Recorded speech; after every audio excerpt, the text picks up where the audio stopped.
Back to school and beyond, Tia Trudgeon is having a conversation about student mental health with providers from Pathways this morning. Tia, about 15 minutes ago, you were talking about, tips and tricks for parents. What else do you have for us today? Well, Pavlina, yeah, about 30 minutes ago, we talked about some signs that your child might be struggling with anxiety. And now we've got what to do if your child is struggling. So I'm back with Deb Carello and Krystle Hanson of Pathways. So you've noticed your child struggling with anxiety. At what point is it time to visit a doctor or a mental health provider? Well, it's always good to see if it's affecting the child's daily life. So if it's impacting their ability to go to school, impacting their sleep, impacting their food, it's always good to check with a doctor. A doctor can also help refer to mental health. So screening out any health issues, absolutely a good idea first. But there's stuff that parents and children can do at home together. Do you have any tips and techniques for doing this? Absolutely. I send my parents to YouTube a lot. There's a lot of great scripts on there you can look up for progressive muscle relaxation, for guided meditation, grounding exercises.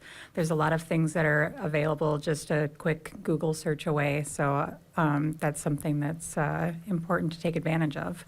And Deb, you were kind of explaining when we were in the commercial break this guided meditation activity that you use. I like the one breath meditation. I get so much negative feedback at the idea of grounding or meditation, and you get some kind of warm favorite thing. I choose hot chocolate. It has the most smell, and you just hold that cup in your hand and you feel that warmth and you become aware of that, and you then take a deep breath and you really kind of pick out what smells and flavors you get.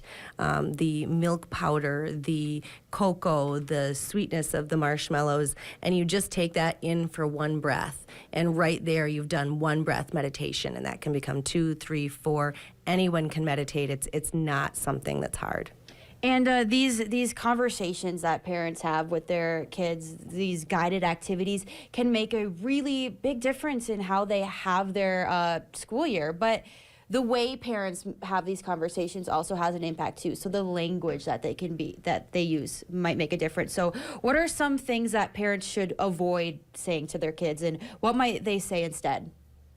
Well, I mean, some of it is just, that's not a big deal. Or your brother or sister is fine. What's your problem? Even putting the gender issue, man up, you can do this.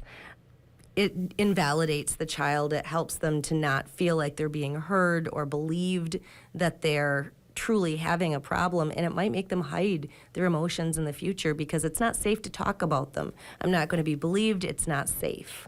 So what should parents say instead when they're having these conversations with their kids? Give me some examples of positive, affirming, validating language.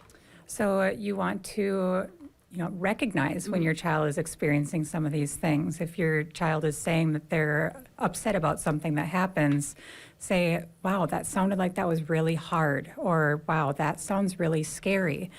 Like, tell them that you are recognizing what they're feeling so that you guys can be a team and work through those feelings together.